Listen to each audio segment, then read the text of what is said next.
뉴스보다 떠오른 영화 이야기, 영화보다 떠오른 정치 이야기, 뉴스보다 영화, 정치쇼 맞춤 영화 평론가, 똥지는 영화 평론가, 아싸 가오리. 오늘 못 맞췄네 또. 그 가오리를 할 때가 있고 안 할 때가 있고 그래요. 내 맘. 영어로 내 맘을 뭐라 하는 줄 알아요? 영어로. It's my mom. 영화 많이 보셨어요? 못 봤어요. 요즘 바쁘시죠? 네. 네, 기억의 밤? 네. 그거 무서워서 못 볼 것 같아. 요거요. 두 형제와 네. 부모가 이사를 와요. 새 집에. 오. 근데 부모님은 문성근 씨, 나영희 씨예요. 네. 생기기도 무섭게 생긴 네. 사람들. 문성근 무서워. 네, 전해드릴게요. 예. 네. 다 듣고 있어요. 네. 성근 형은 내가 하는 거 다 듣고 있어. 성근 형 무서워요. 그리고 이제 큰아들이 김무열, 예. 둘째 아들이 강하늘이에요. 예. 이사를 와요. 이사 오는 도중에 그 차 안에서 식은땀을 흘리면서 강하늘 씨가 깨요. 꿈을 꾸다가. 근데 이제 뭔가 하여튼 좀 아파요. 이 친구가. 네, 약간 신경쇠약증이 있고. 신이 내린 거구나. 아니 심신이 좀 아파요. 근데 어쨌든 새로운 집에 이사를 오는데 집이 좀 묘해요. 그리고 그 방 하나를 못 들어가게 돼 있어요. 왜냐하면 그 주인이 거기다 짐을 넣어놓고 갔다면 들어가지 말라 그러는 거예요. 그 문이 잠겨 있어요?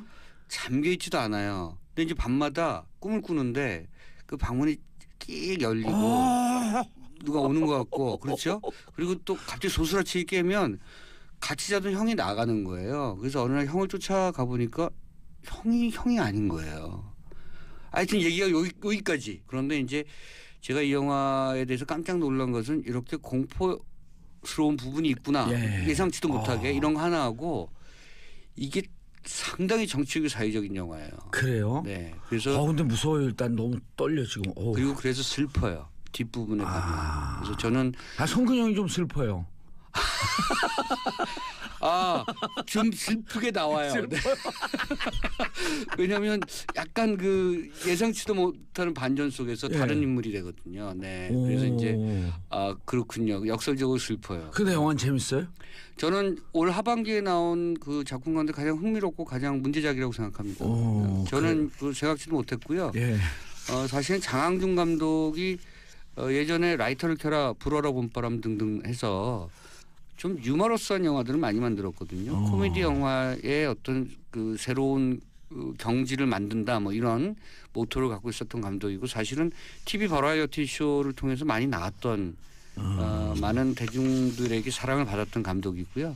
라디오 쇼에서도 사실은 입담이 좋아서 인기가 참 좋죠. 그리고 TV 드라마 예를 들어서 시그널 같은 조진웅 씨 나왔던 이재훈 씨하고 나왔던 이렇게 시대가 그 교차되는 시대가 이렇게 통신되는 그런 내용의 드라마였었죠. 그러니까 그 드라마의 초기 연출도 했었고 재능이 굉장히 많은 그런 감독인데요. 드라마 사인도 했었네요. 네. 제가 봤을 때 공포 영화를 만들 거라고 생각하진 않았어요. 그리고 저는 어떤 느낌이었냐면요. 영화를 보기 전에 공포 영화 속에도 장항준식의 유머가 있을 것이다. 유머가 없어요. 그리고 없어요? 저를 초반에 깜짝 놀라게 했고 그러니까 팝콘을 던지잖아요. 사람들이 너무 놀라면 보다가. 던졌어요 진짜? 그게 아니라 그렇죠. 네. 커피 저 코카콜라 던져서 뒤집어 쓴 적 있어요 저는. 그렇죠. 그러니까 앞에 상당히 그 괴기스럽고 공포스러운 공포 장르를 넣었다가 뒷부분에는 사실 미스테리로 바뀌면서 정치적이고 사회적인 드라마로 바뀌는 거죠. 이게 시점이 이 강하늘 씨가 시기를 착각해요. 지금 그러니까 머릿속이 잘못돼 있단 말이죠. 그러니까 기억의 밤, 기억을 못하는 거잖아요. 1997년으로 가 있어요. 지금의 배경인데 2017년인데 이 사람은 1997년으로 가 있는 거예요. 자, 1997년에 우리가 IMF였죠. 가끔가다 우리가 그런 착각을 해요. 2016년 촛불을 들고 있는데 어느 날 갑자기 2008년 촛불인가 하고 잠깐 깜빡해갖고 그래갖고 촛불을 이렇게 자세히 봤더니 그날은 굵은 촛불을 들고 있었거든요 제가. 네. 작은 게 아니고 촛불에 이렇게 써 있어요. 소원성취 절에서 쓰는 거. 진짜 갖고 나왔어요. 그 착각해서. 네. 네. 그때 마음속으로 소원 성취가 이때 MB가 탄생되지 않았으면 이런 것 때문에 그때로 갔나? 네. 실제 싫어해요 이거. 그게 이제 기시감 같은 거죠. 예. 네. 그러니까 여기서 중요한 것은 1997년입니다. 그래서 이 영화의 내용의 모든 비극은 1997년에 외환 위기로부터 벌어졌죠. 그때 생각해 보시면요, 기가 막혔잖아요. 제가 그때 한강대로를 달릴 때 가로등이 꺼졌었어요. 그러니까 깜깜해졌어요 거리가. 기억 안 나세요? 그건 기억이 안 나요. 그때 차 타고 주무시고 가셨구나. 그렇죠. 전기 아끼느라고? 가로등이 예를 들면 3개 단위로 꺼져 있었어요. 네. 그 기억이 얼핏 나요. 네, 그래서 거리가 굉장히 어두웠었고요. 저도 굉장히 고통스러웠었어요. 저는 그때 사업을 하고 있을 때거든요. 네. 근데 은행을 돈 많이 쓰고 있었어요. 금리가요. 네, 엄청났었죠. 금리가 그때 정상 금리가 네. 10에서 12%쯤이었어요. 네. 그게 2배로 뛰었고 25% 금리를 약 한 1년 반을 버텨내는데 네. 죽을 것 같더라고. 저는 방송국 기자였었거든요. 네. 저 6개월 동안 월급 못 받았었어요. 그리고 제가 그래서 그 경험이 1997년의 경험이 어떤 그 인생에 어떤 교훈을 줬냐면, 그러니까 그러니까 샐러리맨이 봉급을 못 받고 견딜 수 있는 한계는 5개월에서 6개월이다. 그러니까 거꾸로 얘기하면 만약에 내가 사업을 했을 경우에 직원들에게 근로자들에게 월급을 예를 들어 3개월 이상 못 주면 회사는 닫아야 된다. 왜냐하면 그만큼 그 노동자들이 고통을 받게 되기 때문에. 그러니까 저는 저희 기준이 6개월.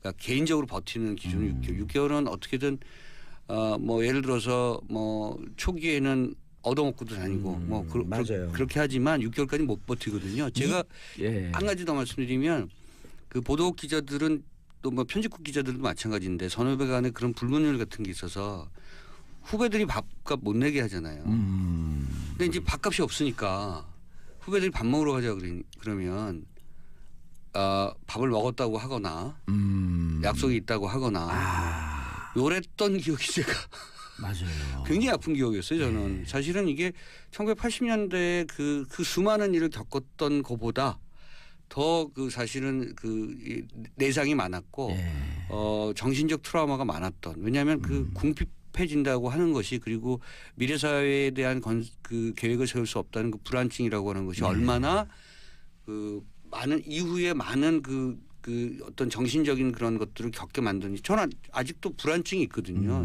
제가 예를 들어서 뭐 내년에 어떻게 될지 내후년에 어떻게 될지 불안증이 있는데 그게 1997년에 배태됐던 것 같아요. 그러면서 공황장애가 오는 거 아니에요. 그렇죠. 앞날에 대한 불안감. 네네. 올해 99년생들이 그 대학교 입시를 봤잖아요. 네. 99년생들이 IMF 직후 제일 사회가 어려웠을 때 태어나서.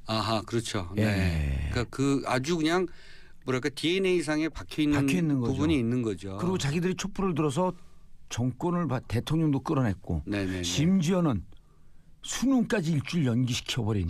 그렇구나. 그 세대예요. 여러 가지 사연이 많은 세대네요. 그거를 자기들 올렸더라고. 너무 그러면서 너무 불행한 세대인데 우리가 자신감을 갖자. 네네. 촛불을 들어서 정권도 바뀌었고 아무도 하지 못했던 수능도 일주일 연기시키지 않았냐. 네네. 이제 좀 슬퍼요. 이게 20년의 간격을 두고 벌어지는 일이잖아요. 그러니까 사실은 우리가 외환 위기라고 하는 것들 겪었던 그 정치사회적 그런 큰 위기에 봉착해서 그것을 겪고 나서 우리 사회가 과연 그러니까 얼마만큼 정상 궤도에 올라섰는가, 이것을 사실 공포 장르로 보여주는 영화예요. 꼭 보고 싶어요 저는. 저는 그래서 장항준 감독이 대단히 명민하게 지금의 시대를 되짚고 있다. 과연 우리는 지금 돌아왔는가? 일상 97년으로부터. 그러니까 이 탈선된 기차가 다시 정상의 궤도로 올라서서 달리고 있는가? 정말 정상적으로 지금 제대로 달리고 있는가? 이런 부분들을 되짚고 있는 거죠. 근데 영화를 보고 있으면 퍼펙트하게 돌아오지 못한 것 같다는 것을 감독이 얘기하고 있는 것 같아요. 그렇잖아요. 네. 지금 경기 얼마나 팍팍해요. 그렇죠. 오히려 97년보다도 97년에는 기업 부도가 있었지만 가계부채는 없었거든요. 지금은 기업도 어려워지고 가계부채도 1,400조가 넘어갔고. 항상 그 경제는 전 정부로부터 이어받는 거니까요. 예를 들면 지금 트럼프 시대에 미국 경제가 좀 좋아졌다고 하지만 그것은 오바마가 만든 거잖아요.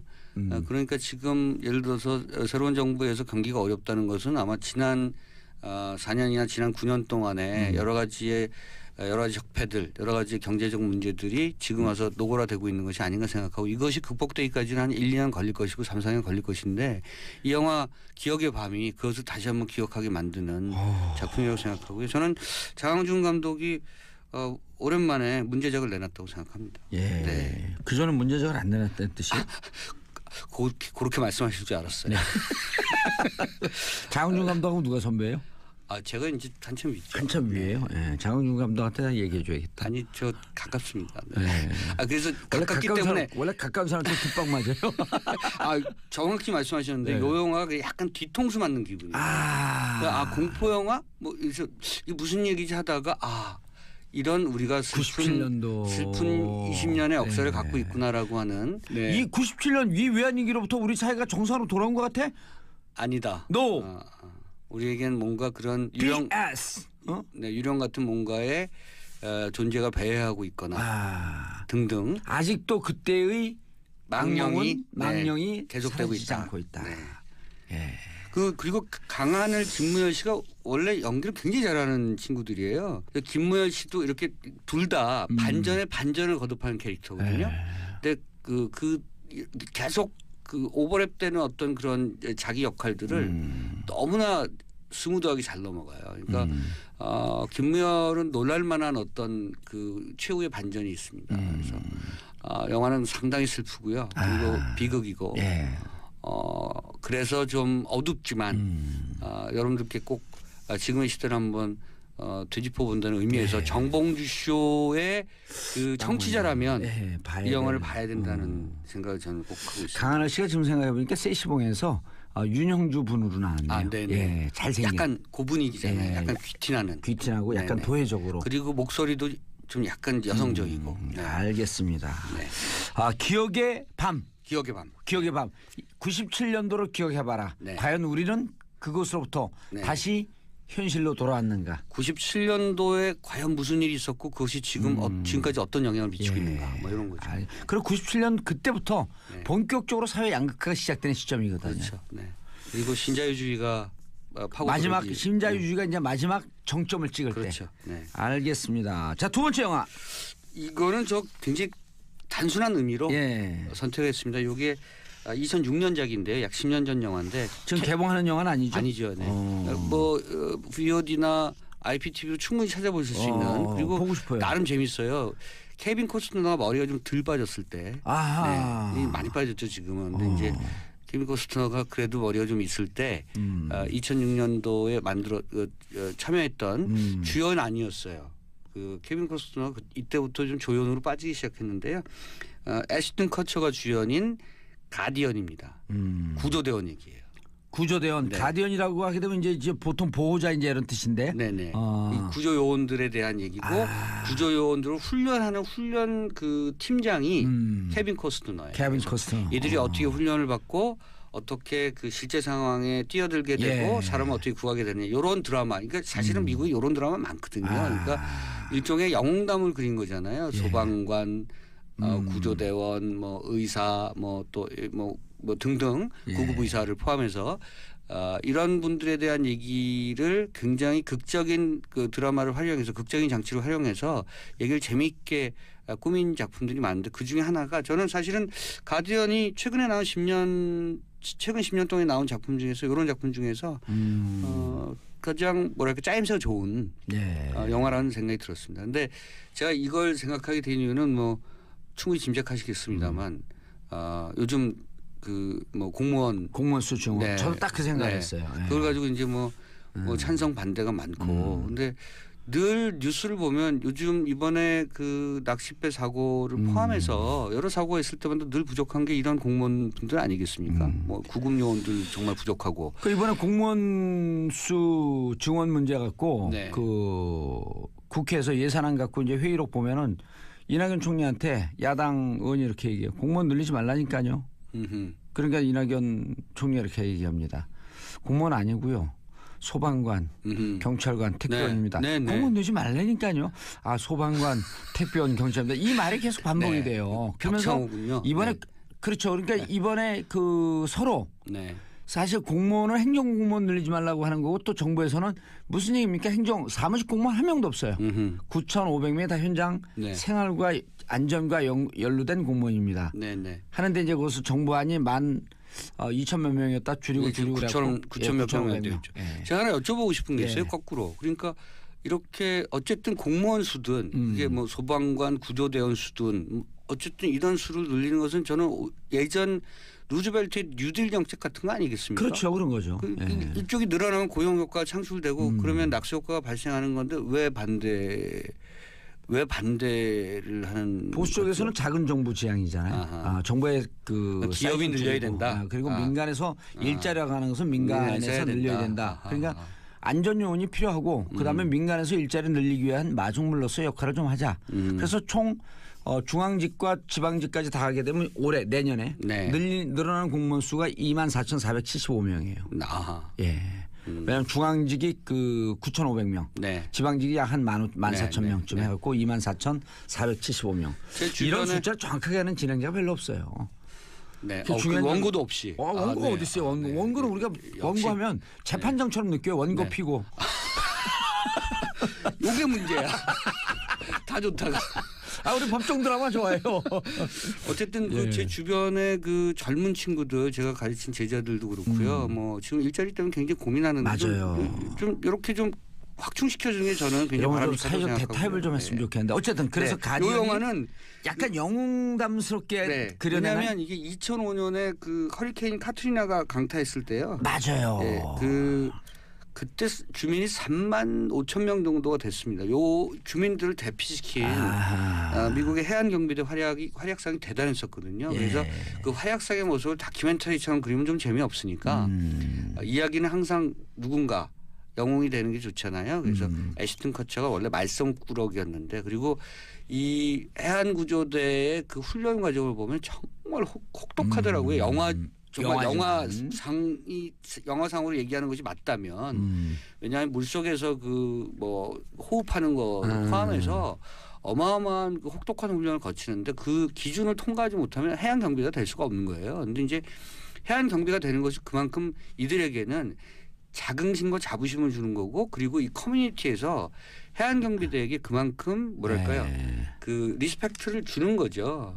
존중을 해주는 거예요. 근데 저는 영화를 보면서 우리 같은 경우는 사실 박봉에 온갖 그 사무 업무에 사실은 훈련에 따른 여러 가지 경무에 시설도 좀 부족하고 굉장히 대비되는 고무장갑 끼고 불을 끌어 들어가는. 그러니까 이제 이런 부분들은 가디언이라는 영화를 보면 좀 비교가 돼서 이게 영화긴 하지만 어쨌든 많은 부분을 팩트 체크를 하고 시나리오를 만들지 않았겠습니까? 그럼요. 아마 요즘에 이런 논란이 있을 때 저는 TV나 케이블 TV에서 한 번쯤 방영할 만한 그런 작품이고 많은 분들이 한번 찾아보실 만한 작품이다. 그래서 왜 이런 사람들이 우리 사회에서 필요한가? 그리고 그러니까 원래 지금 워낙 재난이 많은 시기니까 이럴 때 우리가 이런 분들을 많이 사전에 양성해서 대비하는 것이 얼마나 그 중요한 일인가 이런 것들 좀 깨달을 수 있는 그런 작품입니다. 2001년도에 9.11 그 참사 났을 때 많은 소방관들이 그 무너지는 그 쌍둥이 빌딩 안으로 들어갔잖아요. 그렇죠. 그때 그 소방관의 구호가 이겁니다. First come, last out. 제일 먼저 들어와서 제일 마지막에 나와라. 그 내용이 올리버 스톤 감독이 월드 트레이드 센터라는 영화를 만들었고요. 거기서 나옵니다. 그리고 그분들이 그런 대형 참사가 있을 것을 예견하면서도 들어가는 모습. 그렇죠. 그것이 미국의 정신이죠. 죽을 줄 알고 들어가는 거죠. 그러니까 이제 그러니까 사명감을 사전에 얼마나 많이 교육되고 그것을 스스로 갖추고 있는가 그리고 그들이 사명감을 가질 수 있도록 사회가 얼마나 존중해 주는가 이거 굉장히 서로 교환되는 거거든요. 그러니까 이게 무슨 그 밑봉 영화 이런 거 아니거든요. 미국봉. 국산뽕 이런 영어 아니고 네. 우리 사회에 이렇게 현장직 공무원들의 밑뽕 새로운 단어 밑뽕 새로운 단어 나왔어요. 괜찮네요. 그런 영어 아니고 우리 네. 사회의 현장직 공무원들 네. 이런 분들이 얼마나 고통을 겪고 있는지를 이 가디언이라는 영화를 통해서 좀 네. 다시 한번 되새겼으면 좋겠다. 네, 사회의 디테일이 좋아져야 되는데 예. 이런 부분들에서부터 좋아지는 거죠. 경찰, 그렇죠, 소방관, 예. 구조대원, 의료진 뭐 이런 부분들이 좋아져야 사회 복지 시스템이라고 하는 것들이 그럼요. 그 하드웨어가 갖춰지는 거잖아요. 그러니까 사회 디테일이 좋아져야 된다. 네. 말 멋졌어요. 네. 정치적 용어로 이렇게 합니다. 실핏줄이 건강해야 인간이 건강하다. 그게 더 좋네. 섹시했어. 밑봉보다 낫네. 밑봉 약간 욕 같았어.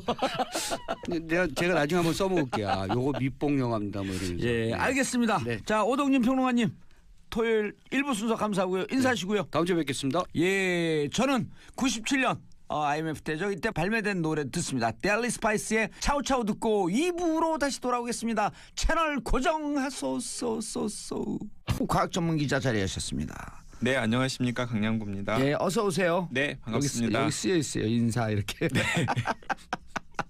재밌어 우리 작가님들. 네. 자, 오늘 어떤 이야기? 오늘은 인공자궁.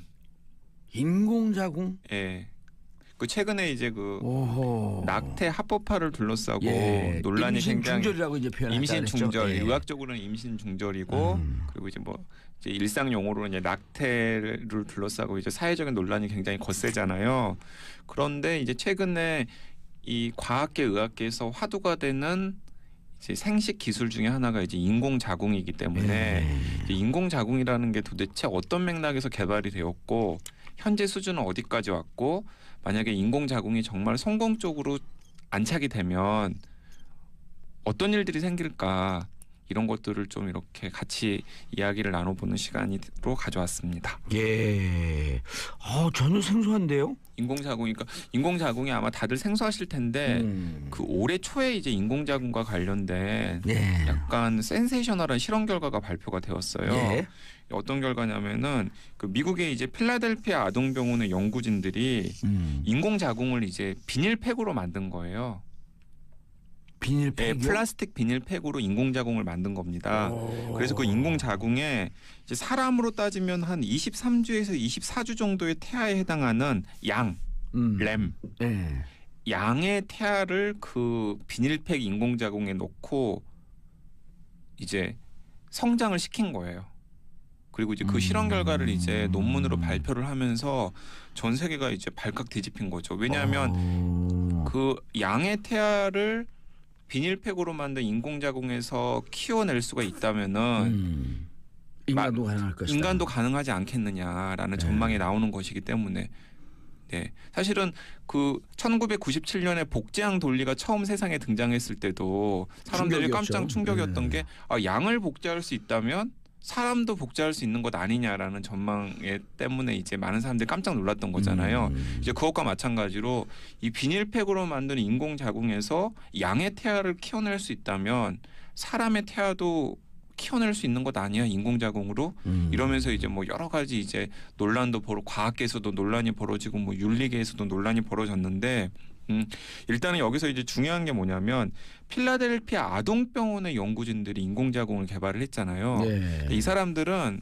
그러니까 무슨 남자도 인공자궁을 이식해가지고 무슨 임신을 하겠다 뭐 이런 식의 약간 좀 괴짜스러운 발상 때문에 인공자궁을 연구한 게 아니라 조산을 연구하는 미수가 네. 미수가를 아동병원이니까 네. 조산한 다음에 요즘은 조산하게 되면 인큐베이션에 들어가잖아요. 그러니까 인큐베이터에. 그렇죠. 이제 조산을 하게 되면은 보통은 이제 한 뭐 36주 이상 정도에서 태어나야 이제 미수가가 아닌데 그 전에 이제 태어나게 되면은 한 이르게 되면 6개월, 7개월 정도밖에 안 된 거란 말이에요. 그렇죠. 네. 근데 이제 이 대목이 이제 굉장히 중요한데 이제 23주에서 24주가 아까 제가 그 양이 우리 사람으로 따지면 23주에서 24주 정도의 태아라고 말씀을 드렸잖아요. 예. 그 주차가 참 중요해요. 예. 그 주차가 왜 중요하냐면은 그 주차부터 폐기능이 발달을 하기 시작해요. 기체 호흡이 시작된다. 그러니까 기체 호흡을 할 준비들을 막 하고 있는 상태죠. 그러니까 23주에서 24주 이전에 태어나면은 조산을 하게 되면은 안타까운 얘기지만 100% 죽습니다. 폐기능이 있어야지 기체 호흡이 시작이 되고 네네. 기체 호흡이 시작이 돼야지 인큐베이터에 들어가서 호흡이 가능한데 네. 그 전에 23주나 4주 이전이면 폐가 형성이 안 됐기 때문에 거의 100% 죽어요. 그리고 이제 23주나 양수 내에서의 호흡을 해야 되는 거 아니에요? 네, 그렇습니다. 그래서 23 호흡도 아니죠. 이제 부모하고 그렇죠. 이렇게 막 이제 그 뭐 태반이랑 연결을 해가지고 이제 태반 통해서 이제 양분이랑 이제 산소 같은 걸 공급을 받는 상황인 건데, 그러니까 거의 이제 물고기 수준이라고 생각을 하면 되는 거죠. 딱 왔어요. 네. 근데 이제 문제는 뭐냐면 23주나 24주 이전에 이제 조산을 하게 되면은 이제 아이 거의 죽고요. 그 이후에 태어나도 문제인데 23주나 24주 이후에 태어나도 폐 기능의 발달이 안 된 상태이기 때문에 인큐베이터에서 그 아이를 키우는 과정이 굉장히 힘들어요. 왜냐하면은 막 수술로 폐를 막 만들어주고 뭐 기관을 절개해서 뭐 인공호흡을 시켜주고 막 별의별 처치를 다 해야 겨우 생존이 가능하거든요. 근데 이제 근데 그 과정에서 이제 그게 의미가 있는 주차구나. 24주, 25주 이후에 태어난 아이도 한 31주, 32주 정도까지는 버티게 해줘야 되는데 그 과정에서 이제 많이 죽거나 혹은 살더라도 장애아가 되는 경우가 굉장히 많습니다. 그래서 이제 이 필라델피아 아동병원의 연구진이 인공자궁 기술을 개발한 것은 뭐냐면 그 23주, 24주 정도에 태어난 아이를 인큐베이터가 아니라 그 인공자궁 안에서 키우면 그 안에서 폐 기능을 발달시킬 수 있으니까 이 조산아의 생존 가능성, 미숙아의 생존 가능성을 좀 더 높일 수 있지 않겠느냐라는 전망 때문에 인공자궁을 개발을 한 거죠. 23주, 24주서부터 30몇 때부터 이제 폐 기능 발달이 31, 2주 정도까지. 31, 2주 정도. 그러니까 약 한 5주차 정도를 인큐베이션이 아닌 인공자궁에 있게 되면 더 이른 조산도 가능할 수 이제 인간으로서의 기능을 네네 할 수 있게끔 할 수 있겠다. 네, 그러니까 죽거나 혹은 장애아가 되는 위험을 최대한 줄이면서 좀 더 키울 수 있지 않겠느냐라는 가능성 때문에 이제 인공자궁을 만든 거예요. 의미 있는 연구를 한 거예요. 무슨 뭐 약간 뭐 괴짜스럽거나 기괴한 연구를 한 게 아니라 의미 있는 연구를 한 겁니다. 그리고 실질적으로 어쨌든 그 태아, 양의 태아. 그리고 사람도 그 태아 내의 이제 생명으로 본다면 12, 18, 24 이것이 이제 그 임신 중절의 기준을 삼고 있는 기한 아니에요? 24주가 이제 지금 그때 왜 24주였나 생각을 해봤더니 지금 이제 우리 강 기자님 말씀 들으니까 이때부터 폐 기능이 만들어지는. 그리고 또 24주 정도가 되면은 사실 아이한테 문제가 생겨도 임신 중절을 하게 되면은 산모도 위험하고 아이도 그러니까 거의 이제 그 정도 되면은 이제 아이는 거의 이제 인간의 형체를 다 하는 거기 때문에 그러니까 24주서부터 폐 기능이 만들어진다니까 이제 그때부터는 기체 호흡이 가능해지는 생명이 되는 거네요. 그러니까 이제 폐가 이제 그 인간의 기관 중에서 가장 늦게 만들어진다라고 제가 몇 차례 강조를 했잖아요. 그러니까 이제 그 정도가 되면은 이제 거의 이제 인간의 형상을 다 가지고 있는 상황이거든요. 그러니까 이제 그 상태에서는 아이를 낙태시키는 것도 여러 가지 윤리적으로 문제가 훨씬 더 많이 되거니와 그리고 또 그런 상태에서 낙태시키면 산모도 위험하기 때문에 어쩔 수 없이 낳을 수밖에 없는데 문제는 이제 낳게 되면은 이제 다 죽거나 아니면은 이제 살더라도 장애아가 되거나 뭐 여러 가지 문제들 많이 나올 수 있다는 겁니다. 돌발 질문. 사람은 하나님이 만든 건가요? 저는 그렇게 생각하지 않은데요. 우주는? 사람은 저기죠. 사람은 저 엄마 아빠의 정자와 난자가 만들어서 만들어진 거죠. 근데 그 전에 이제 태초에? 그건 우주요? 우주는 빅뱅으로 생겨난. 근데 빅뱅 이전에 빅뱅은 어떻게 또? 그건 저는 잘 모르겠어요. 하나님이 있는 것 같죠? 그건 잘 모르겠어요. 저는. 자꾸만 연구를 하고 생각을 하고 그러다 보면 그 원초에는 무엇이 있었을까? 그러니까 태초에 그 따지고 들어가면 무엇이 있었을까에 대해서는 이제 많은 사람들이 이제 의문을 품고 있는데 어쨌든 과학적으로는 이제 우주는 빅뱅으로부터 탄생을 했다라는 증거들이. 호킹스 박사께서 우주 천체 물리학을 연구하면 연구할수록 신의 존재를 인정할 수밖에 없다. 이 얘기 설득력이 좀 있어요. 느낌 자꾸 생각하면 답이 없으니까. 답이 없을 때 신의 존재에 의지할 수밖에 없는. 알겠습니다. 자, 인공자궁의 미래? 그렇죠. 이제 그러니까 어쨌든 간에 이제 첫 단추를 깬 거잖아요. 그래서 성공을 했어요? 그러니까 성공을 한 거죠 대충. 근데 이제 여러 가지 당연히 이제 벽이 많겠죠.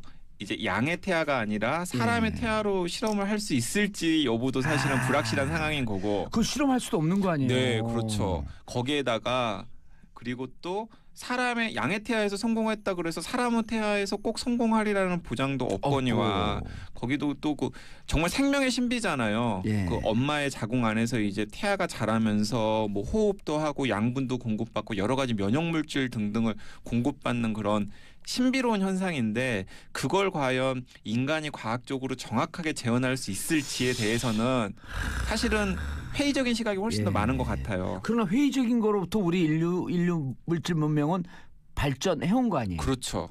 그렇죠. 그 대목이 이제 많은 사람들이 이제 지금은 회의적이지만은 사실은 그걸 위해서 과학이 가능하게 만들어 왔기 때문에 정말 앞으로 몇십 년 후에는 진짜로 인공자궁에서 아이를 키우는 게 가능해질 수도 있겠다라는 이제 전망이 나오는 것도 그 때문입니다. 저는 희망적이에요. 이제 이를테면 예를 들어 전문 방송인들 입장에서는 정치인 정봉주가 방송을 잘 할 수 있을까? 라고 하는 회의적인 것 때문에 방송을 안 쓴 거거든요. 네. 그래서 써보니까 정말 되네 이게. 이런 긍정적인 측면이 막 나오는 거예요. 그러니까 본인이 굉장히 잘하시고 있다고 지금 말씀하시는 거죠? 그건 잘 모르겠어요. 일단 높은 청취율이 뭘 얘기해 주는지 잘 모르겠어요. 이게. 네네. 예. 네. 알겠습니다. 계속 얘기하세요. 깔때기 정말.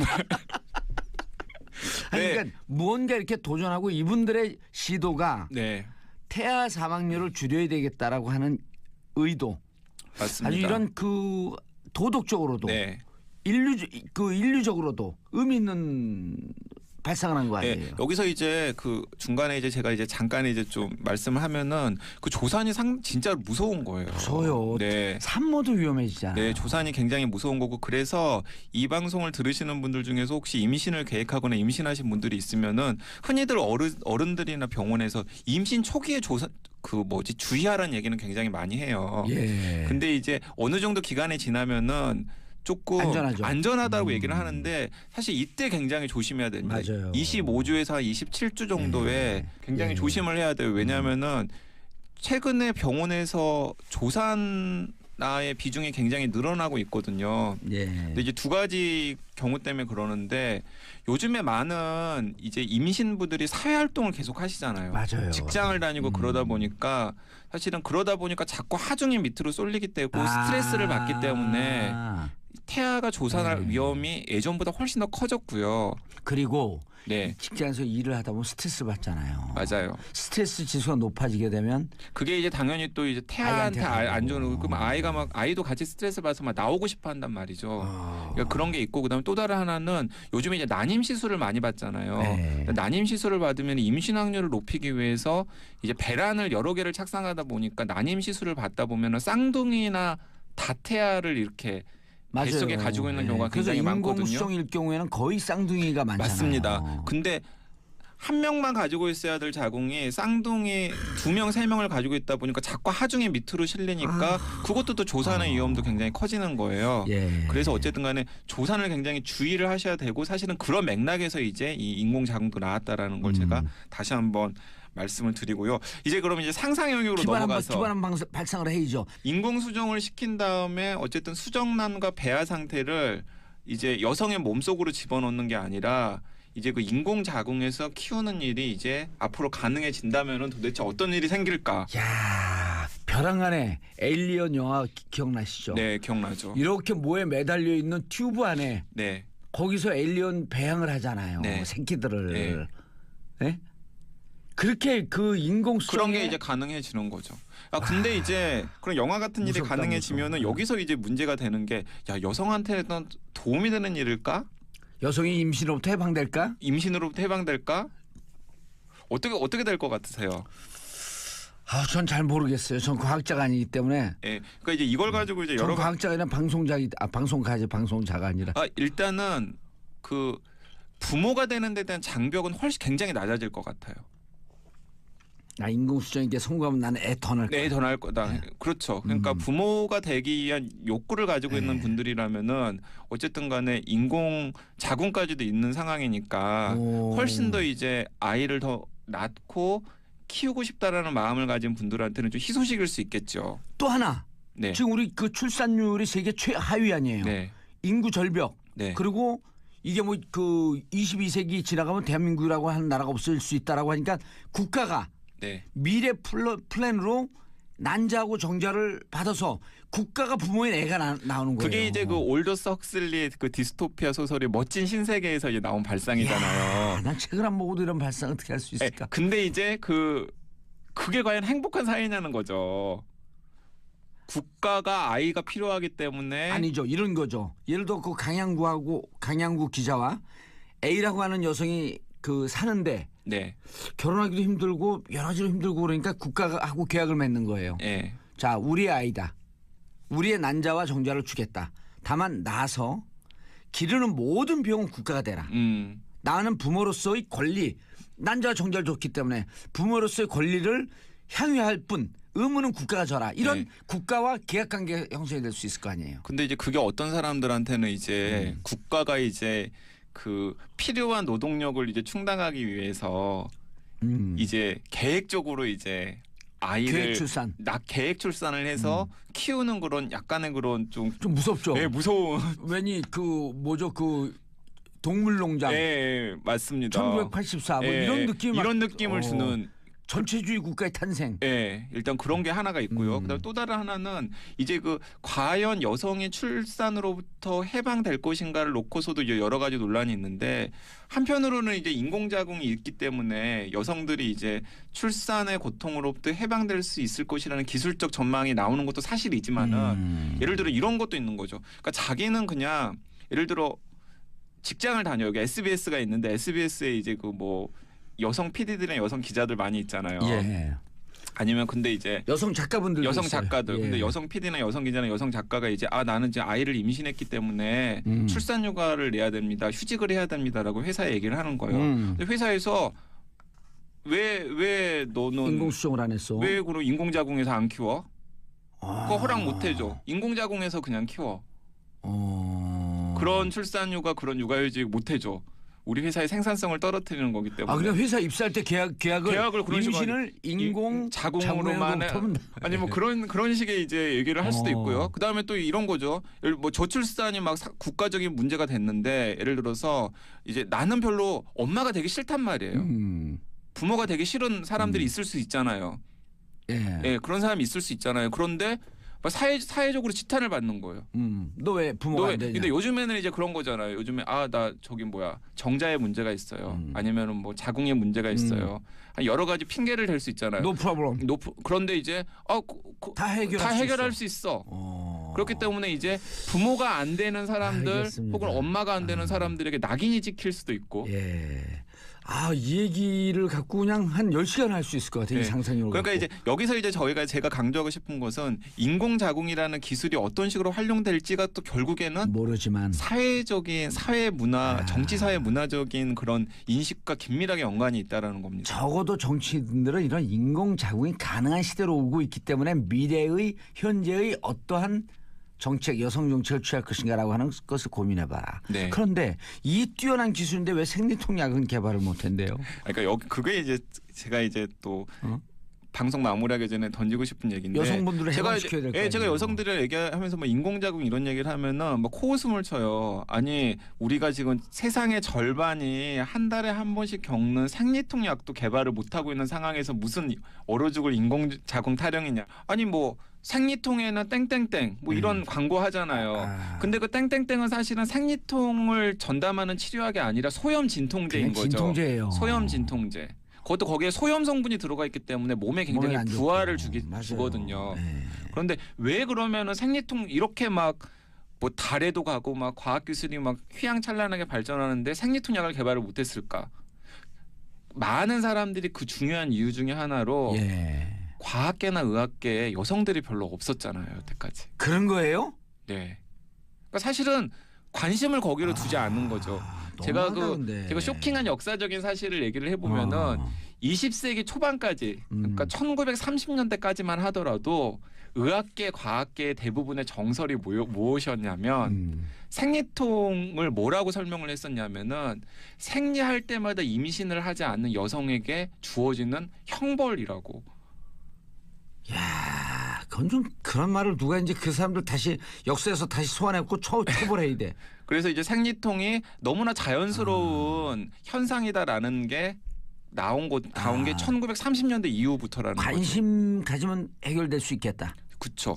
저는 이게 관심의 문제고 인식의 문제고 그다음에 양성평등의 문제고 그리고 과학이나 의학계에서 여성들이 얼마나 목소리를 낼 수 있느냐의 맞아요. 문제와 직결되는 것이라고 생각을 합니다. 여성 권리의 문제고. 네. 또 그 연장선상에서 보면은 만약에 여성들이 과학계나 의학계에서 좀 더 큰 목소리를 낸다면은 인공자궁이 아니라 좀 더 양성평등 혹은 여성 해방에 훨씬 더 부합하는 어떤 테크놀로지 기술이 개발될 가능성도 지금 저희는 잘 모르지만 생길 수도 있을 거라고 생각을 합니다. 인간 윤리에 기초한. 네. 알겠습니다. 오늘 너무 맨날 주제가 재밌어요. 강양구 과학전문기자님 인사하시고요. 네, 감사합니다. 예, 즐거운 토요일 보내시고요. 악동 뮤지션의 오랜 날 오랜 밤 들으면서 저는 월요일 10시 5분에 다시 찾아뵙겠습니다. 평화를 사랑하는 국민 여러분, 땡큐 피스 코리아. 구조대원, 뭐 의사, 뭐 등등 구급 의사를 포함해서 이런 분들에 대한 얘기를 굉장히 극적인 그 드라마를 활용해서 극적인 장치를 활용해서 얘기를 재미있게 꾸민 작품들이 많은데 그 중에 하나가 저는 사실은 가디언이 최근에 나온 최근 10년 동안에 나온 작품 중에서 이런 작품 중에서 가장 뭐랄까 짜임새가 좋은 영화라는 생각이 들었습니다. 근데 제가 이걸 생각하게 된 이유는 뭐 충분히 짐작하시겠습니다만 요즘 그 뭐 공무원 수증 저도 딱 그 생각했어요. 그걸 가지고 이제 뭐 찬성 반대가 많고 근데 늘 뉴스를 보면 요즘 이번에 그 낚싯배 사고를 포함해서 여러 사고가 있을 때마다 늘 부족한 게 이런 공무원분들 아니겠습니까? 뭐 구급 요원들 정말 부족하고. 그 이번에 공무원 수 증원 문제 갖고 그 국회에서 예산안 갖고 이제 회의록 보면은 이낙연 총리한테 야당 의원이 이렇게 얘기해요. 공무원 늘리지 말라니까요. 그러니까 이낙연 총리가 이렇게 얘기합니다.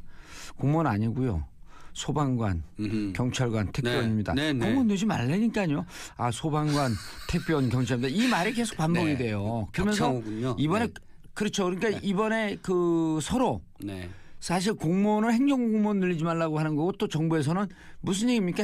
사무직 공무원 한 명도 없어요. 9,500명이 다 현장 생활과 안전과 연루된 공무원입니다. 하는데 이제 그것을 정부안이 2,000몇 명이었다 줄이고 9천 몇 명이 되죠. 제가 하나 여쭤보고 싶은 게 있어요. 거꾸로. 그러니까 이렇게 어쨌든 공무원 수든 이게 뭐 소방관 구조대원 수든 어쨌든 이런 수를 늘리는 것은 저는 예전 루즈벨트의 뉴딜 정책 같은 거 아니겠습니까? 그렇죠. 그런 거죠. 이쪽이 늘어나면 고용 효과가 창출되고 그러면 낙수 효과가 발생하는 건데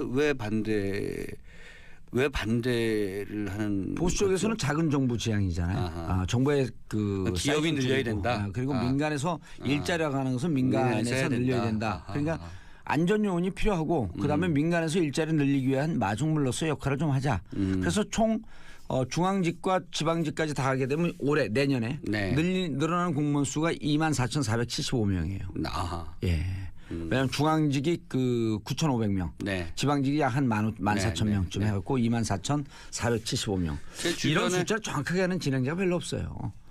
그 원고도 없이. 원고가 어디 있어요? 원고는 우리가 원고하면 재판장처럼 느껴요. 원고 피고. 이게 문제야. 다 좋다가. 우리 법정 드라마 좋아해요. 어쨌든 제 주변의 그 젊은 친구들 제가 가르친 제자들도 그렇고요. 뭐 지금 일자리 때문에 굉장히 고민하는데 좀 이렇게 좀 확충시켜주는 게 저는 굉장히 바람직하다고 생각하고 대타협을 좀 했으면 좋겠는데 어쨌든 그래서 이 영화는 약간 영웅담스럽게 그려내는. 왜냐하면 이게 2005년에 그 허리케인 카트리나가 강타했을 때요. 맞아요.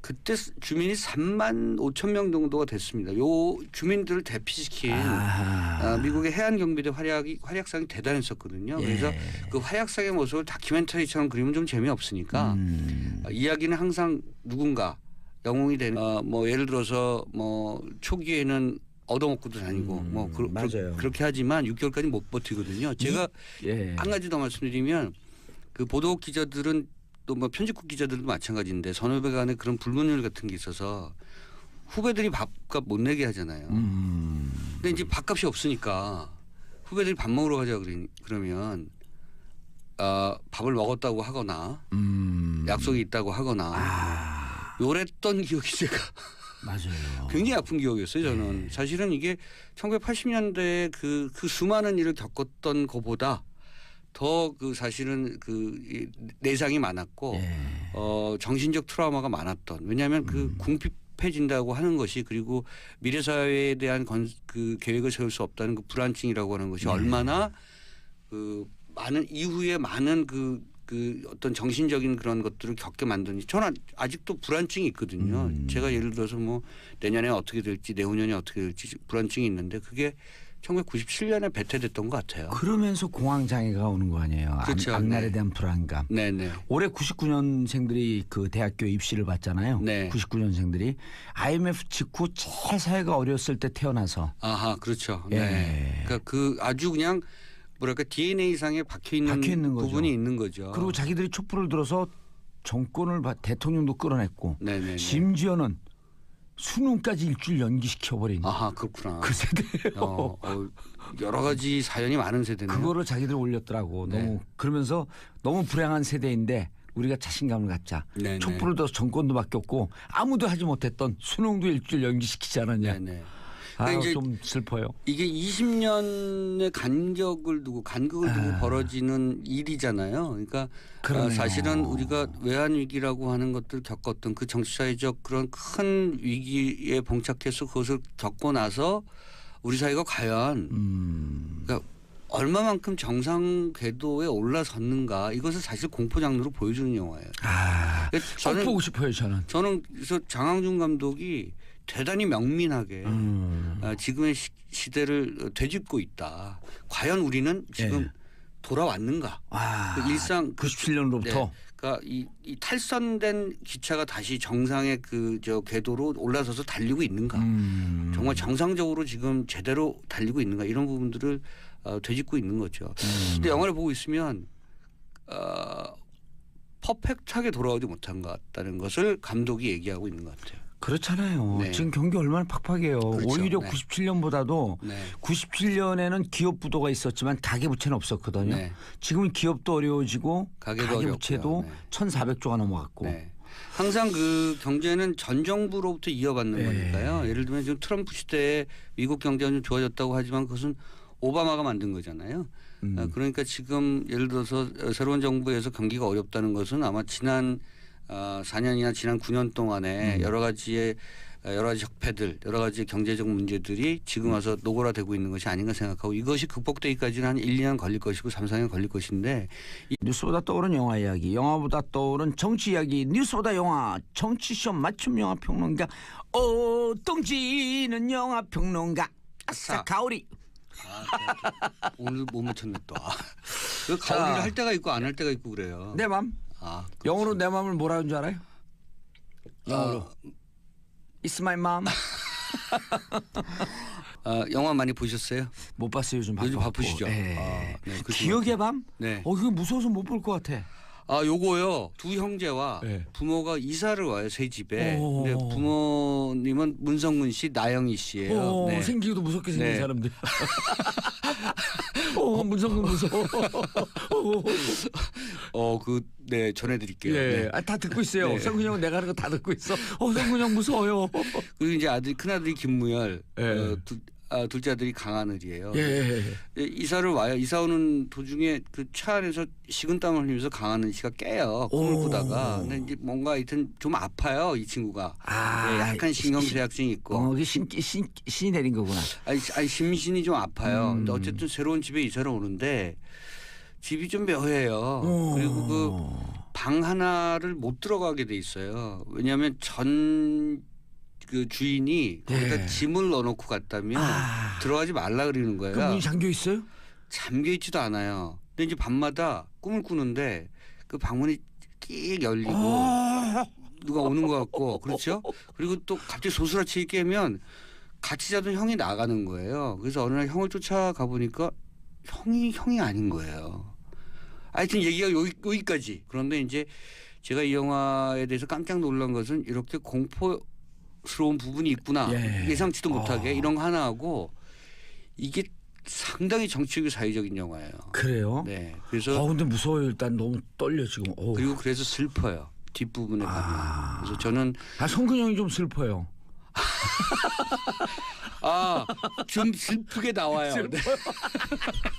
왜냐하면 약간 그 예상치도 못하는 반전 속에서 다른 인물이 되거든요. 네. 그래서 이제 그렇군요. 역설적으로 슬퍼요. 근데 영화는 재밌어요? 저는 올 하반기에 나온 그 작품 가운데 가장 흥미롭고 가장 문제작이라고 생각합니다. 저는 그 생각지도 못했고요. 예. 사실은 장항준 감독이 예전에 라이터를 켜라, 불어라 봄바람 등등 해서 좀 유머러스한 영화들을 많이 만들었거든요. 코미디 영화의 어떤 그 새로운 그 경지를 만든다 뭐 이런 모토를 갖고 있었던 감독이고 사실은 TV 버라이어티 쇼를 통해서 많이 나왔던 많은 대중들에게 사랑을 받았던 감독이고요. 예. 라디오 쇼에서도 사실은 입담이 좋아서 인기가 참 좋죠. 그리고 TV 드라마 예를 들어서 시그널 같은 조진웅 씨 나왔던 이재훈 씨하고 나왔던 이렇게 시대가 그 교차되는 시대가 이렇게 통신되는 그런 내용의 드라마였었죠. 그러니까 그 드라마의 초기 연출도 했었고 재능이 굉장히 많은 그런 감독인데요. 드라마 사인도 했었네요. 네. 제가 봤을 때 영화 기억의 밤이 그것을 다시 한번 기억하게 만드는 작품이라고 생각하고요. 저는 장항준 감독이 오랜만에 문제작을 내놨다고 생각합니다. 예. 네. 그전에 문제작을 안 내놨다는 뜻이요? 그렇게 말씀하실 줄 알았어요. 네. 장항준 감독하고 누가 선배예요? 제가 이제 한참 위죠. 한참 위에요. 네. 예. 장항준 감독한테 얘기해 줘야겠다. 아니 저 가깝습니다. 네. 네. 그래서 가깝기 때문에 원래 가까운 사람한테 뒷박 맞아요. 정확히 말씀하셨는데 이 영화가 약간 뒤통수 맞는 기분이에요. 공포 영화 뭐 그래서 이게 무슨 얘기지 하다가 이런 우리가 슬픈 20년의 역사를 갖고 있구나라고 하는 이 97년 위 외환위기로부터 우리 사회가 정상으로 돌아온 것 같아? 아니다. No. 우리에겐 뭔가 그런 BS. 유령 같은 뭔가의 존재가 배회하고 있거나 등등. 아직도 그때의 망령이 계속되고 있지 않고 있다. 네. 예.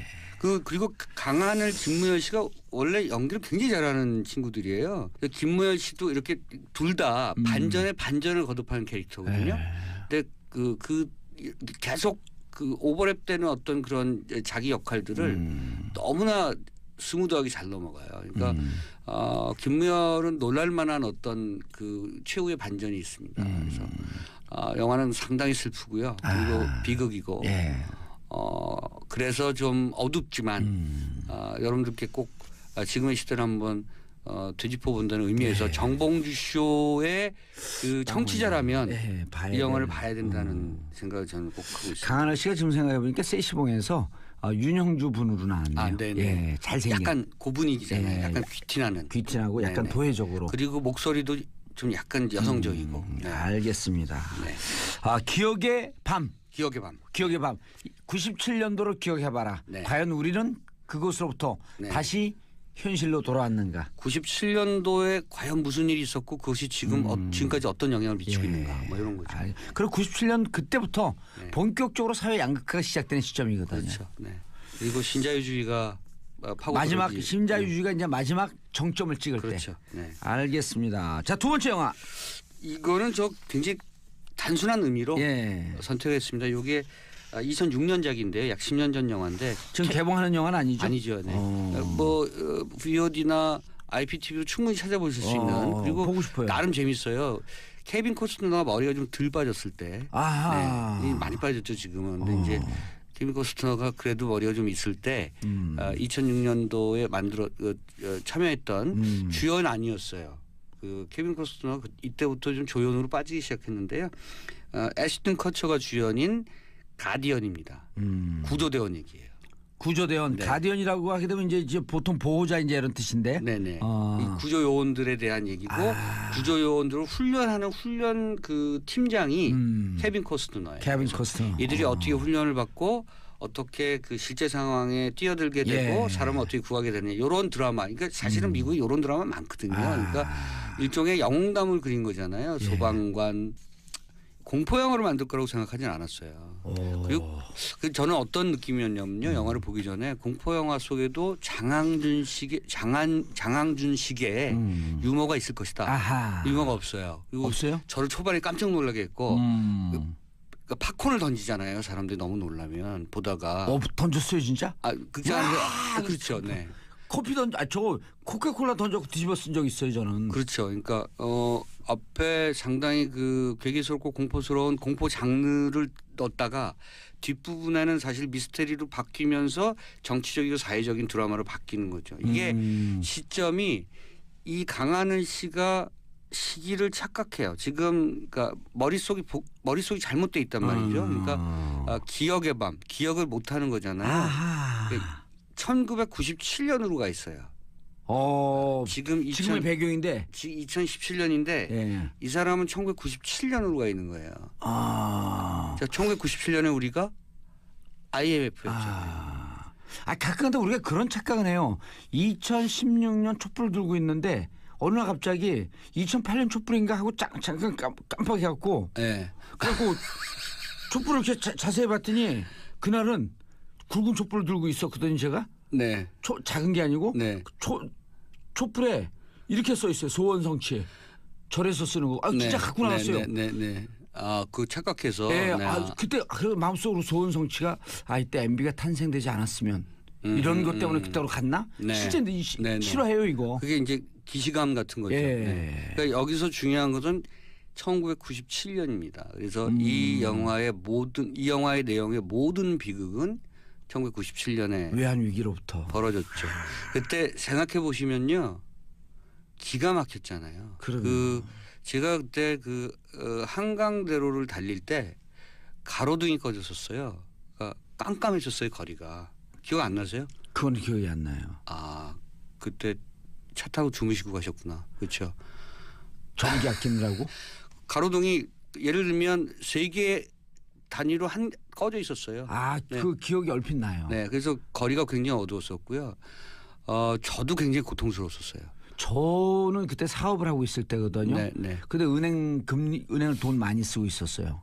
금리가요. 네, 엄청났었죠. 금리가 그때 정상 금리가 네. 10에서 12%쯤이었어요. 네. 그게 2배로 뛰었고 25% 금리를 약 한 1년 반을 버텨내는데 네. 죽을 것 같더라고. 저는 방송국 기자였었거든요. 네. 저 6개월 동안 월급 못 받았었어요. 그리고 제가 그래서 그 경험이 1997년의 경험이 어떤 그 인생에 어떤 교훈을 줬냐면, 그러니까 그러니까 샐러리맨이 봉급을 못 받고 견딜 수 있는 한계는 5개월에서 6개월이다. 그러니까 거꾸로 얘기하면 만약에 내가 사업을 했을 경우에 직원들에게 근로자들에게 월급을 예를 들어 3개월 이상 못 주면 회사는 닫아야 된다. 왜냐하면 그만큼 그 노동자들이 고통을 받게 되기 때문에 그러니까 저는 저희 기준이 6개월. 그러니까 개인적으로 버티는 기준은 6개월. 6개월은 어떻게든